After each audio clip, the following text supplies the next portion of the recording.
আমাদের দেশে প্রায় এটা ঘটে। জবাই করার পরে অনেক কসাইরা তাড়াতাড়ি এই পশুটার দেহ থেকে প্রাণ বের হয়ে যাওয়ার জন্য ছোট ছুরি দিয়ে জবাই করা প্রাণীটার গলার মধ্যে খোঁচা মারতে থাকে, গলায় বারবার খোঁচা মারতে থাকে। এটা কিন্তু ঠিক না। স্পাইনাল কর্ডে যদি আপনি জবাই করার পরে বারবার খোঁচা মারেন তাহলে কিন্তু এই প্রাণীটার অপমৃত্যু হতে পারে, অর্থাৎ এটা স্বাভাবিক কোনো মৃত্যু নয়।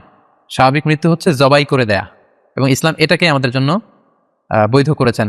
ইসলামের বিধান হচ্ছে স্লটারিং করা, আপনি জবাই করে দিবেন।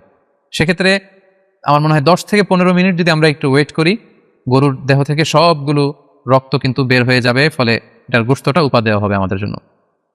কিন্তু আমরা যদি তাড়াহুড়ো করে, বিশেষ করে অনেক কসাই ভাইরা রুহটা যাতে তাড়াতাড়ি বের হয়ে যায়, প্রাণটা যাতে তাড়াতাড়ি বের হয়ে যায়, জবাইয়ের পরে আবার ছোট ছুরি দিয়ে স্পাইনাল কর্ডে খোঁচা মারতে থাকে, এটা কিন্তু ঠিক না।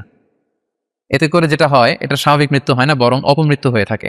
তো এই জন্য আমি সকলের কাছে অনুরোধ করবো, আপনারা তাড়াহুড়ো না করে 10 থেকে 15 মিনিট একটু ওয়েট করেন জবাইয়ের পরে, এটাকে স্বাভাবিকভাবে, ন্যাচারালি, প্রাকৃতিকভাবে এটা রুহটা বের হতে দিন। তা না হলে আমাদের কুরবানি কিন্তু প্রশ্নবিদ্ধ হয়ে যেতে পারে।